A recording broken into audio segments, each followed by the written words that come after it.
Hi everyone, welcome to Java Techie. Managing concurrency in Java has always been challenging, especially when handling multiple parallel tasks, error handling, and resource management, isn't it? So in this tutorial, we'll explore what structured concurrency is, why it's a game changer, how to use it, and most importantly, how it stacks up against other concurrency mechanisms like manual thread management, executor service, ForkJoinPool, and completableFuture. Okay, so we'll look at code for each approach, discuss the challenges they have, and see how structured concurrency solve those issues. Okay, all right. So without any further delay, let's get started.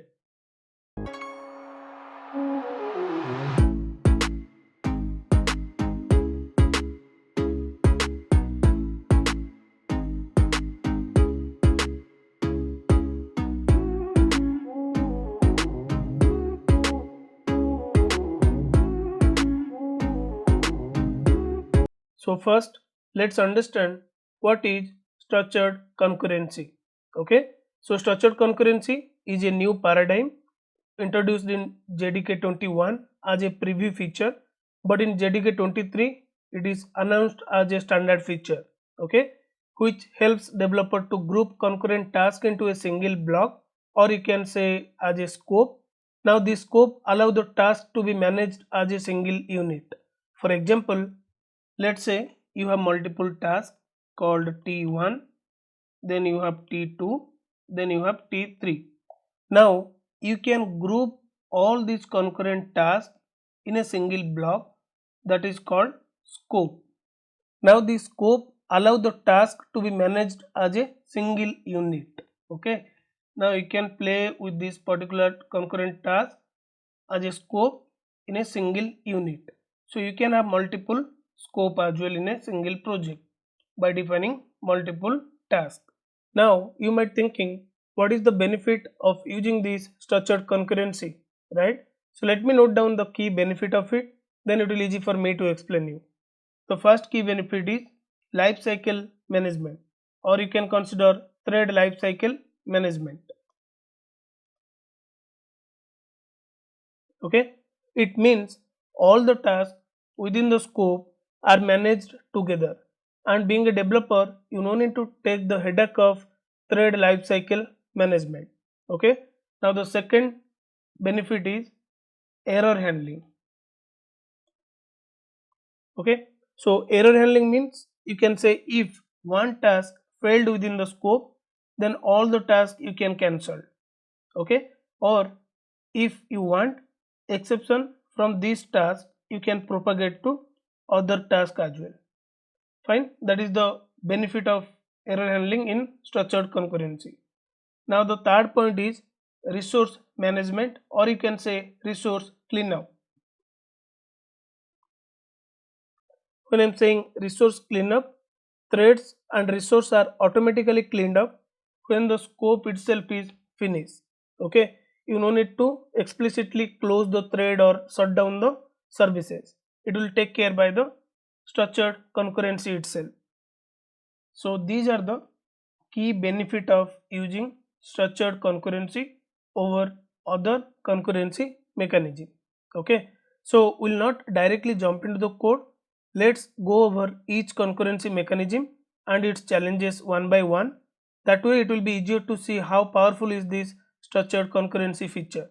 Okay, now let me note down what all concurrency mechanism we are going to discuss, so that it will easy for me to explain one by one. So first one, we are going to discuss about manual thread management. This is simple, the way we create the plain thread and how we operate that. It's about that only. Next, we'll discuss about executor service. Next, we'll discuss about ForkJoinPool. After that, we'll discuss about completableFuture. Okay. So once we understand these four and find the challenges in above four, then we'll understand how those challenges was eliminated by structured concurrency. Okay, fine. So we'll understand each and every mechanism with their problem. Then at the end we'll understand how structured concurrency help us to resolve the issues. So let's go one by one. Let's begin with manual thread management. Okay, so let's go to the IntelliJ IDEA. So let me create a new class to demonstrate manual thread example. So I'll create a class with name manual thread example. Then I'll define the main method. Now here I don't want to keep any complex logic, rather we are going to just add a simple scenario. Let's say you want to apply for the loan. Okay, now if you will go to the bank and apply the loan, what all things they will verify?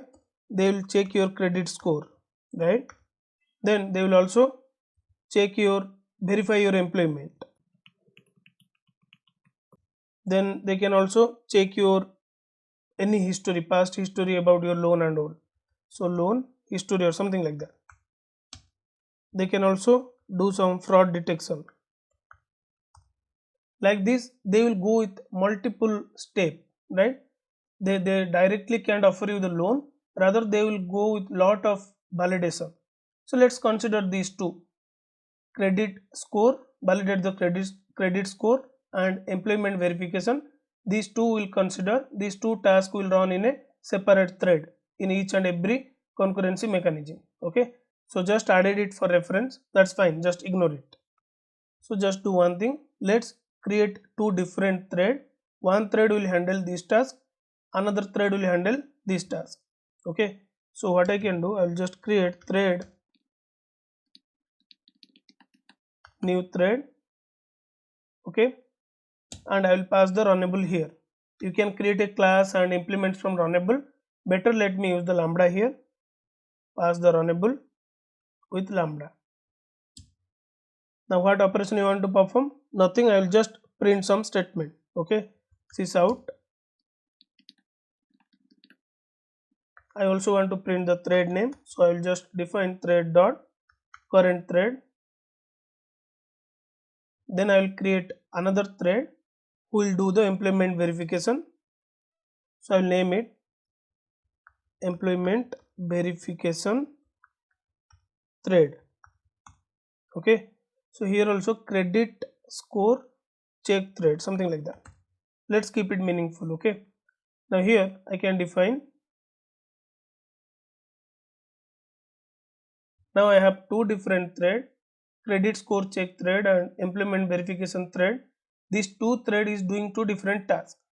So write the actual logic. Since this is the demo, I have just added the sysout. Now how can I access these two thread? Simple, right? You just need to start the thread. So credit score thread start, employment verification thread dot start. Now both the thread will execute. Now also I want to wait for both thread to finish their task. So what I can do, credit score thread dot join and also employment verification thread dot join. I can join. You can specify some time limit to wait. In this join you can have the argument, right? You can see, you can pass the duration, but let's keep it simple. I will just delegate the exception to the method. That's fine. Okay, now I will just add one statement, sysout all check complete for loan processing, something like that. Now we are good. Okay, so created two thread, they will execute some different tasks, and then we call thread dot start to initiate the thread, and then we wait thread both of the thread to complete their task, then we print something. Fine, now let me run this. So we can see this result, right? Credit check running with thread 0 and this is by thread 1. Two different thread is picking the task, and after completion of both the tasks we are just printing that all check completed for loan processing. Okay, now what if the credit score check failed? For example, to forcefully make it or to forcefully throw some error, what I will do, I will just define 10 by 0, which will throw the arithmetic exception, right? Let's consider this thread is doing actual call to the business, but somehow we have written the sys out. To simulate the exception scenario, I have just forcefully throwing some error. Okay, now if this credit score check thread failed, do we really need this thread to execute? So let's run and validate. Now if you see the result, credit score check failed by thread 0, but still employee verification is running by thread 1. In our use case, while continuing the loan processing, if any task failed for a specific person, we don't want it to be continued further. But here, even though this credit score check thread is getting failed, this task is failed, still this is running, which we don't want, right? So what you can do for that, manually you need to handle the exception. Same for other thread, and you need to define this global. That is fine. I'm not going to write the exception handling logic here, but just wanted to tell you, you need to explicitly handle the exception for each of your tasks. I have written for credit score check. Similarly, you need to written for employee verification thread, fraud detection, past loan history verification. For each and every task, you need to explicitly handle the exception. Okay, that is what one disadvantage is. Let me remove this. So what is the drawback of this approach? Let me note it down. Manual error handling. Next, what other challenges we have in this code? Just observe these two lines carefully, 22 and 23. Here, manually we are starting and managing the thread. It will become difficult if the number of tasks will grow in your application, right? If I have 15 or 20 tasks, then I cannot do start for each task or each thread, and I cannot do this logic repeatedly, right? So here, what is the other challenges? Thread management. Fine. These are the two major challenges we found in the manual thread approach. Okay, so we created the thread manually, then we start them manually, then we define join to wait both the tasks to complete, which is a over headache for a developer, right? So there are so many options, there are so many concurrency mechanism where you no need to take the headache of create the thread and all. So let's go one step ahead and start understanding the challenges in executor service. The benefit or the advantages of executor service over manual thread management is just handle the thread by framework itself, right? But there we'll also understand what is the problem we have in executor service as well. Okay, so let me create another class. So just name it. Fine. So here also I will define the main method. Now I no need to create the thread manually. So this is one advantages of using executor service. So what I'll do, I'll just ask executors, can you give me new fixed thread pool? I need 3 thread based on your requirement. Okay. Now I no need to create the thread manually. This executor will give me the 3 thread. Using that 3 thread I can play. Okay. Now what you want to play? I want to play 2 tasks, credit score check of the person and employment verification. Okay, so what I'll do, I'll just again I will use the lambda executor service dot submit. You can pass the runnable or callable. I'll go with the runnable, or better let's go with the callable with some return statement. What you want to return? I want to return some string. Fine.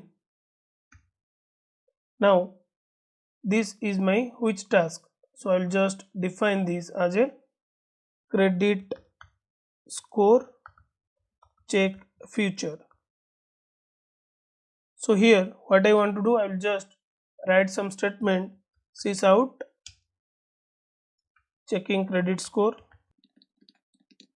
then just sleep this thread for some millisecond to just simulate the scenario. Thread dot sleep, let's say for 100 millisecond. then I just want to return some messages saying that credit score is good or something like that. Similarly, I also want to create another feature where I will handle the employment verification related stuff.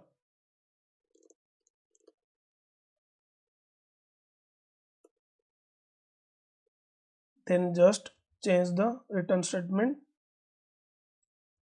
employment verification approved or something like that. Okay. Now we are not using the manual thread. I no need to call start by my own, or explicitly I no need to define start and join. What I can do, I have asked executor to create 3 thread for me, and then I am using executor service to submit my task. What task? Credit score check and employment verification. These are 2 tasks, correct? Now how these 2 will be executed? Nothing. You just do one thing. Just credit score check future dot get. Again, this is the blocking call. Let it be, this is the demo. I'll just define the return type. So credit check or something like that. Similarly, call employment verification future dot get. It will also return the string because that is what we are returning from the thread. We are using the callable, and you can add something, right? Employment. Now once you get the result of both the thread, credit check and employment check, you can simply print them.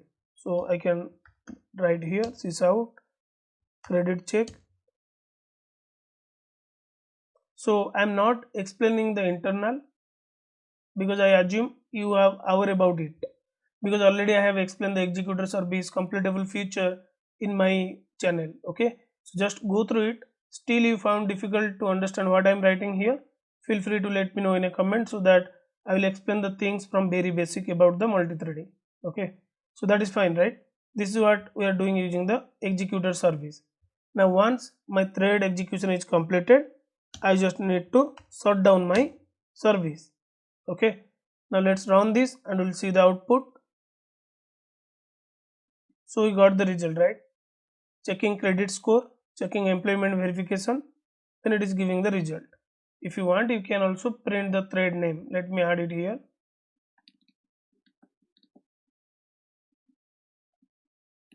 Now since I have 2 tasks, there is no sense to define thread pool count as a 3. Let's keep it 2 only, so that it will offer you only 2 thread to play your task. Let's run it. See the result. Credit score task is done by a separate thread from the pool, that is thread 1. Employment verification is running by thread 2. Okay, and we are seeing the result. Now this is the advanced part of manual thread management. Okay, this is what the executor service offers us, because it will give you the feature, and from the feature you need to get the result. This will act as a callback. Okay, now what is the drawback here? Again, the common drawback, if there is any exception occurs in this particular credit score check feature, then it won't cancel this task, but that is what we want. So again, you need to do the try catch manually for each and every task. Okay, what is the first drawback? Manual error handling. This is again the problem for this executor framework as well. We had found the same issue in the manual thread, but again the manual error handling we found in the executor service. Apart from that, did you observe the line number 32? Executor service require manual thread pool shutdown. You need to shut down the thread pool to release the lock, otherwise it won't be used further. So it's a good practice to shut down your executor. Okay, so you also need to take the headache of resource management. Okay, let's move to the next concurrency mechanism.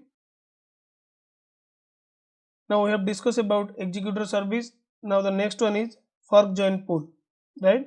So this ForkJoinPool is similar like executor service, but it has the different purpose to use. ForkJoinPool will fit in a scenario where tasks can be broken down into a smaller subtask, and then the subtasks can be processed in parallel and result can be joined back together. So if you observe this word fork join, fork means start, okay, and join means combine the result. So split a single task into multiple subtasks, then combine the result. That is what the purpose of using ForkJoinPool. But for now, let me park this concept ForkJoinPool. I will upload a dedicated video about this ForkJoinPool by explaining its features. Okay. Now let's move to the next one, that is our completable feature. So I believe you gone through my completable feature video which I uploaded in YouTube channel. If not, just go through it. I have covered each and every feature of completable feature. Okay. So now I will also use the completable feature to find out the problem, and then we'll understand how the structured concurrency helps to overcome those things. But if you want to know more about completable feature, I'll share the link in video description. You can refer that. Okay. Now let's go to the IntelliJ IDEA and we'll see how concurrently we'll execute the task using completable feature. Create a class, just name it something like loan application completable feature. Okay,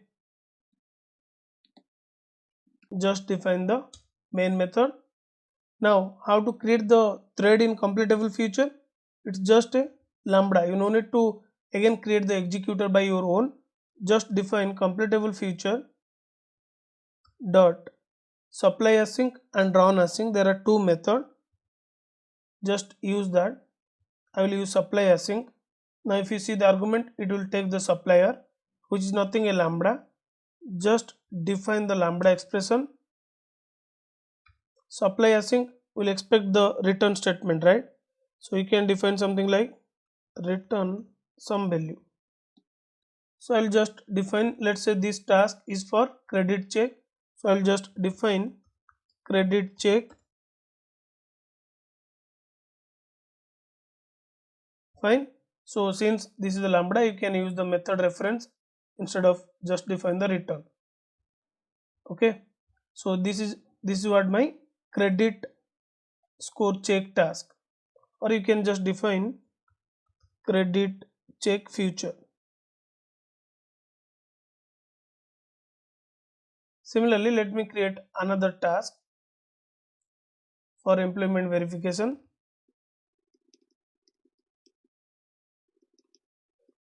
Okay, so I have created two different tasks or two different feature using completable feature. Now see how simple it is to create the thread using completable feature. You can see here, right? Now since you have defined the two feature object who will execute the individual task, now what I want for both tasks to complete. So how we can wait for that? So you can tell to the completable feature, hey, I want to wait for all up to execute. What all of this credit check future, and then the second task is this. Okay, I want to wait to complete both the tasks to complete. So you can define all of, let's say something like this. Okay, or just define all tasks. Now this statement, what it will does, it won't return you anything because the return type is void. This will simply wait both tasks to complete. Now after complete both the tasks, what I want to see the result of the task. If you don't want, don't write anything, but if you want to see the result, what I will do, if all tasks, then run, it will run in another thread to just print the result. Okay, so what I want to do, I want to do the credit check feature dot join, which will be your non-blocking join to avoid the checked exception. You can directly call your get, okay, but it will give you the checked exception which you need to handle. But rather than doing get, I will just use the join. Okay, and what is the other one? First let me assign it to the variable. I will just define string credit check results Okay, similarly I will just define implement verification feature dot join, and I will just define string. Now once you join this, you can simply print it.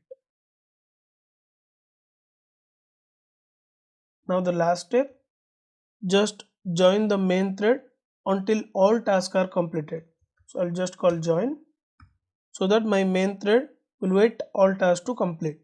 Okay, this is what the simple logic I have used to demonstrate the completable feature to run multiple tasks. Okay, now let's run it and we'll see the result. So we are good, right? All our task is being running by a worker thread. Now what is the problem here? Again, the common problem what we have discussed for other concurrency mechanism, that is exception handling. So how will you handle the exception? You need to define the try and catch for each task, right? That is not required if you are using completable feature. You have the method chaining to handle the exception. For example, let's say I just want to throw the exception here 10 by 0. Forcefully I just want to throw the exception, then I can do something like this. Okay, dot exceptionally, and you can just define some messages, credit check failed or something like that, and then just print the messages if you want. You no need to do the try and catch. Similarly, same you can do for your employment verification. That is how you can handle the exception.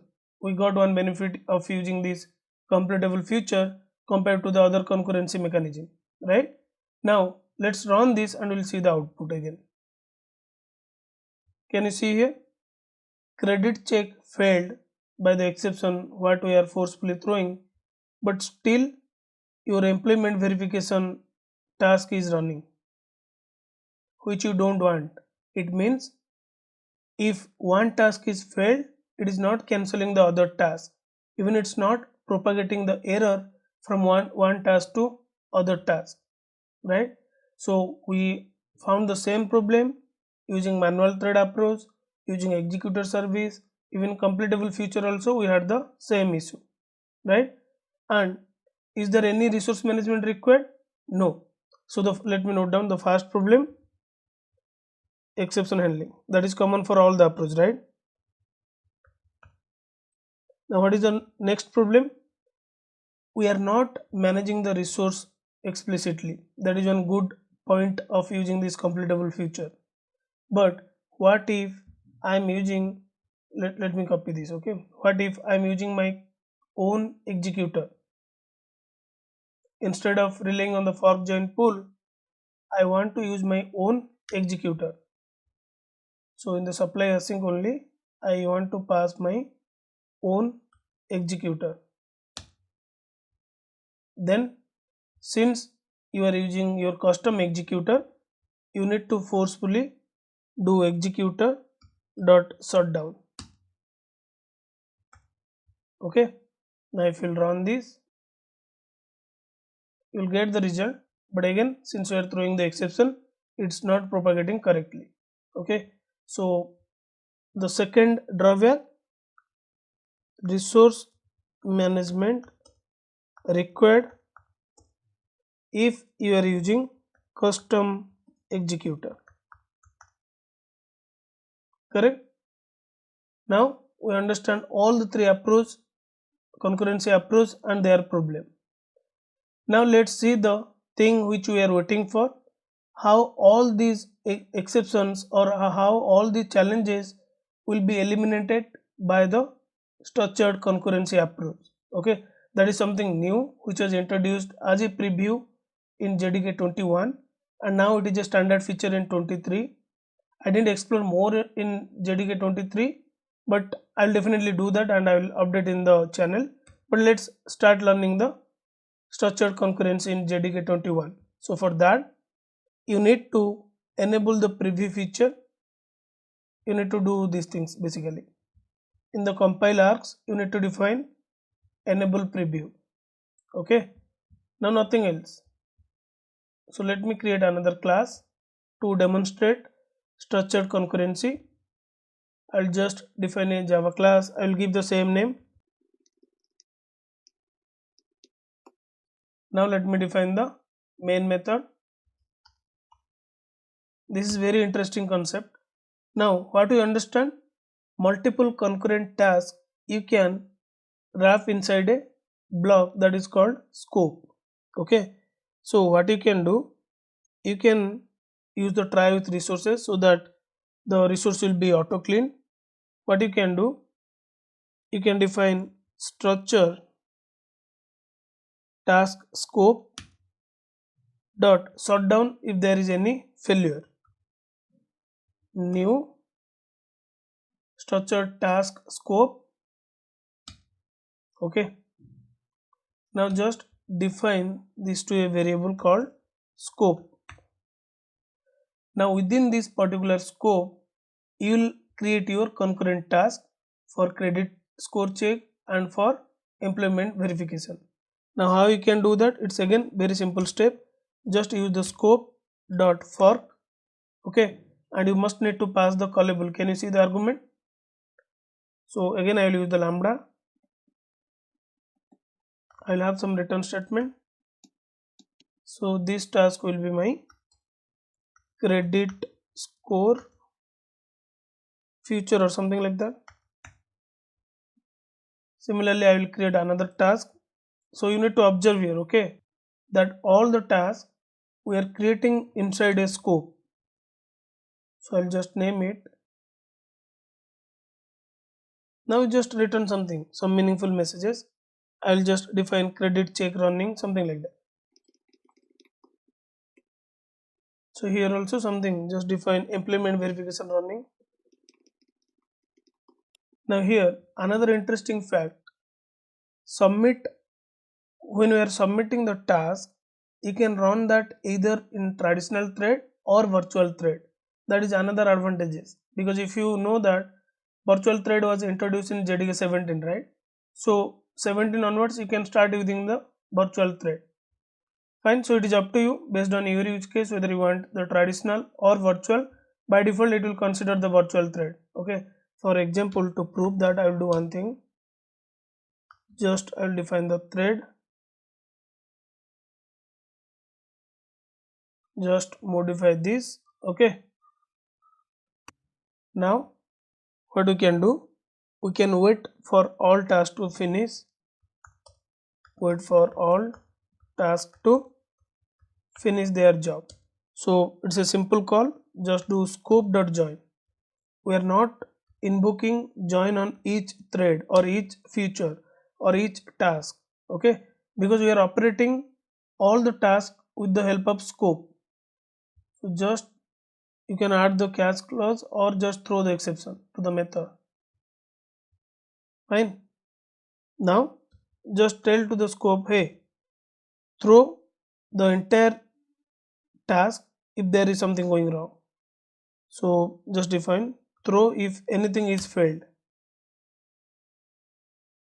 Very simple logic, right? So at the end I just want to print this out, all task is completed, something like that. So since we have the return statement, again you can do the get call, but let me print it, okay, so that we can see these things are getting executed or not. Now let me run this. Credit check, employment check, all task is completed, but why can't I print the thread name? So we'll do one thing, since this is the virtual thread, they do follow some naming pattern. Let's remove this name. Okay, now let's run it. Yeah, can you see here, credit check run by virtual thread. Since I am using JDK 21, I can use the virtual thread which is part of JDK 17. After that I am getting the result, all task is completed. Now for example, let's throw some exception forcefully. Okay, so here what I want to do, here only I want to throw some exception. If there is a exception, we already informed to the structure concurrency, shut down the scope if there is any failure. Now here we are forcefully throwing the exception. Let's see whether it is shut down the future or scope, or it is execute this task as well. Let's validate that. Let's run it. Can you see here? The scope itself will be terminate and the exception is getting propagated correctly. So we eliminated the exception handling scenario using this structured concurrency. And also the scope, once the scope will finish, everything will be released. Okay, so you no need to manage the resource explicitly. So error handling, resource cleanup or resource management, everything will be taken care by this structured concurrency, because you are not playing with the individual task. All the individual tasks will map to a single block that is called scope, and you are operating this particular scope, not you are not touching the individual task. Okay, so we are asking scope to join, wait for all the tasks inside you to complete a scope, throw if there is any error occurs, or fail the scope if there is any error occurs. Everything we are operating on the scope itself. Okay, so this is what the main advantages of using structured concurrency. This is what I just cover basic idea about structured concurrency. Do let me know in a comment section if you want to know more about or in-depth knowledge about this structured concurrency in my upcoming videos. Okay, and do try all the concurrency mechanism and try to find out the difference or try to find out the advantages of using this structured concurrency.